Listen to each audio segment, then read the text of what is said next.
어서오세요. 반갑습니다. 안녕하세요. 저는 작은 카페를 하고 있는 40대 초반의 평범한 가장입니다. 6살 어린 아내와 중학생이 된 딸이 있습니다. 그날도 평소처럼 가게에 가려고 출근 준비를 하고 있었습니다. 제 옷을 준비해주던 아내가 오후에 시간이 되냐고 묻는 것이었습니다. 제주도에서 살고 있는 처제네 부부가 오기로 했다면서 공항에 같이 마중을 나가자는 것이었습니다. 몇 주 전부터 이야기했었는데 까맣게 잊고 있던 것이었습니다. 알고 있었다는 듯이 아내와 오후에 볼 약속을 하고서는 출근을 하였습니다. 오전에 서둘러서 일들을 마무리 지어놓고 알바생들에게 가게 맡기고 아내와 공항으로 가게 되었습니다. 거의 10년만 처제를 본다면서 아내는 신나 있었습니다. 처제와 쌍둥이였던 아내는 둘이서 엄청나게 싸웠다면서도 막상 못 보면 엄청 그리워합니다. 맨날 전화만 하면서 지내다가 오랜만에 보니 신날만도 합니다. 한 2주간 저희 집에서 지내기로 하였는데 이것저것 처제와 하고 싶은 것들을 나열하기 시작했습니다. 그 중에 장인 장모님 묘에 갔다가 펜션으로 여행도 가고 싶다고 하였습니다. 몇 년간 바쁘다는 이유로 여행도 못 갔고 오래간만에 처제도 보는데 여행 가자며 아내의 제안에 힘을 실어주었습니다. 10년 만에 만난 처제는 매일 보는 아내와 여전히 똑같이 생겼습니다. 성격도 취향도 비슷해서 그런지 머리 스타일이며 옷까지 비슷하게 입고 왔습니다. 오랜만에 본 동서도 이제 머리도 희끗희끗하게 올라오는 중년이 되어가고 있었습니다. 아내보다 유독 애교가 많았던 처제는 멀리 뛰어오면서 저에게 안겼고 여전히 형부가 멋지다면서 그 비결 좀 동서에게 알려달라면서 칭찬을 하였습니다. 저도 처제에게 고작 3분 차이인데도 아내보다 훨씬 더 젊고 이뻐 보인다고 칭찬을 해주었습니다. 차 안에는 아내와 처제의 수다는 끝이 없었고 집에 그 자매들을 내려주고는 동서와 집 앞 호프집에서 술을 한잔하였습니다. 이런저런 이야기를 나누다가 아내가 제안했던 여행 이야기를 조심스럽게 물어보았고 역시 나 호탕한 성격을 가진 동서는 좋다면서 여행을 가자고 하였습니다. 그날 저녁집에서 여행 관련 이야기를 나누었고 성격이 급한 한국 사람들답게 다음날 저희는 2박 3일로 여행을 떠나게 되었습니다. 장인 장모님 묘에 들려서 인사도 하고 한적한 곳에 있는 펜션으로 가게 되었습니다. 평일에 가서 그런지 손님이 저희밖에 없었습니다. 덕분에 바베큐장에서도 저희만 사용하다 보니 편히 술도 먹고 큰 소리로 떠들면서 즐거운 시간을 보냈습니다. 한참을 먹고 마시다 보니 저는 먼저 술이 오르기 시작했고 조용히 빠져나와 방에 들어가 잠을 잤습니다. 한참을 자고 있는데 아내가 들어오는 것을 느낄 수 있었습니다. 아내는 대충 옷을 벗고 제 옆에 안겨서 누웠습니다. 보통 술을 먹으면 귀찮다면서 잠만 자는 편인데 가끔씩 즐겁게 술을 먹거나 만취를 하는 날이면 그렇게 제 옆구리를 찌르며 잠자리를 요구합니다. 그날도 제 옆에 누워서는 저를 살살 괴롭히는 거였습니다. 술도 먹었고 피곤해서 자는 척하며 반응을 하지 않자 갑자기 바지 안으로 손을 쓱 넣는 것이었습니다. 그렇게 계속된 자극이 되었고 아내와 뜨거운 사랑을 나누기 시작했습니다.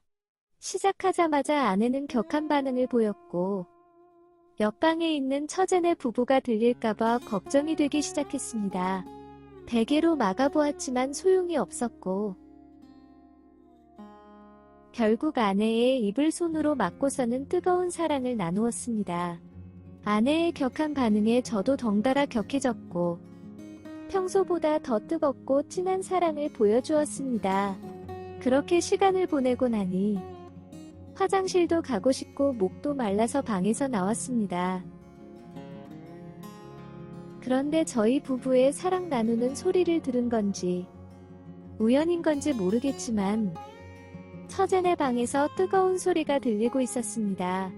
잠이 깨서 그런지 답답하고 더웠습니다. 밖에 나가 구름과자와 커피를 마시고 숙소 들어왔습니다. 조용해졌길래 거실에서 TV를 보다가 소파에서 잠이 들었습니다. 다음날 아침에 일어나 보니 동서는 제 눈치를 보면서 아침을 준비하고 있었고 두 자매는 아직 자고 있었습니다. 왜 그러냐고 묻는 제 말에 동서는 아무 일도 없다면서 머쓱하게 웃고 넘기는 것이었습니다. 그 표정과 말투가 찜찜하게 했지만 얼마 지나지 않아 그 이유를 알게 되었습니다. 처제방인 줄 알았던 곳에서 제 아내가 나오는 것이었습니다. 오래간만에 푹 잘 잤다면서 좋았다고 하는 것이었습니다. 어젯밤에 들었던 그 소리는 처제 부부의 사랑 소리가 아니라 제 아내와 동서의 사랑 소리였던 것이었습니다. 그리고 얼마 지나지 않아 제가 자고 있던 방에서는 처제가 나오는 것이었습니다. 그들보다 먼저 잠이 든 저로서는 어떻게 이렇게 되었는지 알 수는 없지만 그들의 대화를 들어보니 두 여자는 술이 떡이 돼서 전혀 기억을 못하는 것 같고 동서는 본인의 실수에 당황해하고 있는 것 같았습니다. 하지만 점심 먹으면서 한두 잔 마시다 보니 언제 그랬냐는 듯이 또 신나게 어울려 놀았습니다. 오늘은 절대 먼저 취하지 않겠다고 다짐을 하였지만 술고래들을 이길 재량이 없었고 역시 나 둘째 날도 저 먼저 잠이 들었습니다. 다음날 아침 일어나 보니 그들은 거실에서 엉켜서 자고 있었고 상황을 보아하나 별다른 사고는 없었던 같았습니다. 아침을 챙겨 먹고 퇴실 준비 겸해서 짐을 나르고 있었습니다. 숙소에 처제와 단둘이 있는 상황이 왔습니다. 갑자기 제 옆으로 오더니 첫날 남편이 아니고 형부인 거 다 알고 있다면서 서울 올라가면 개인적으로 술 한 잔 사달라며 귓속말을 하였습니다. 저는 순간 몸이 얼어버렸고 심장을 덜컥 내려앉는 기분이었습니다. 그 귓속말을 남긴 채 아무렇지 않게 웃으면서 짐도 나르며 퇴실 정리를 하는 것이었습니다.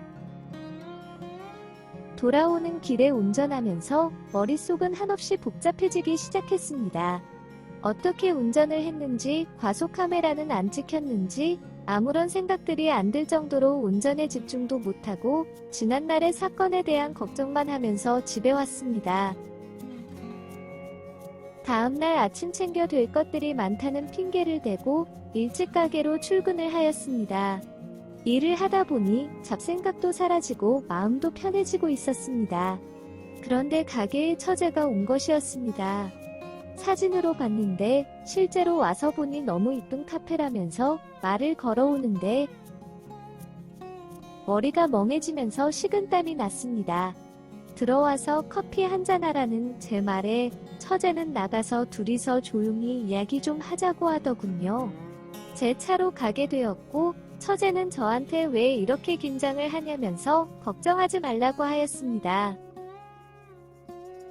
일단 출발하라면서 처제가 이끄는 대로 운전을 하였습니다.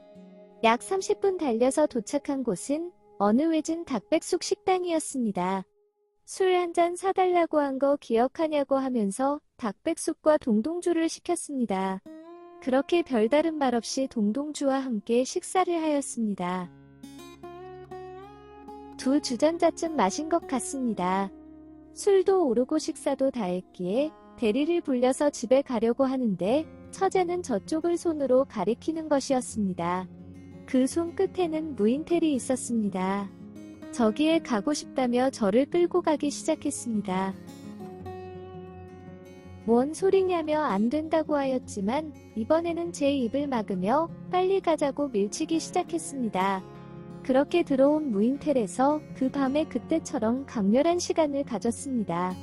이제는 신경 쓸 것이 없다는 것을 알았는지 더 자유로웠습니다.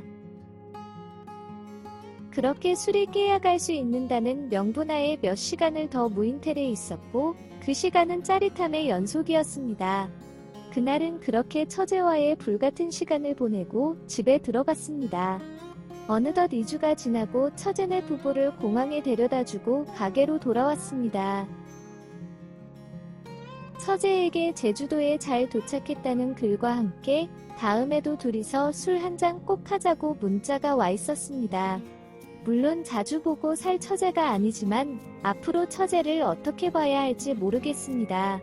그 문자가 이 관계를 앞으로도 이어나가자는 의미인 것 같은데 난감합니다. 지난 일은 비밀로 한 채 끝나지 않겠죠? 오늘의 사연은 여기까지입니다. 구독과 좋아요, 알림 설정 부탁드립니다. 긴 글을 읽어주셔서 감사합니다. 구독과 좋아요 꾹꾹 눌러주세요. 꾹꾹. 알림 설정도 꾹꾹 눌러주세요.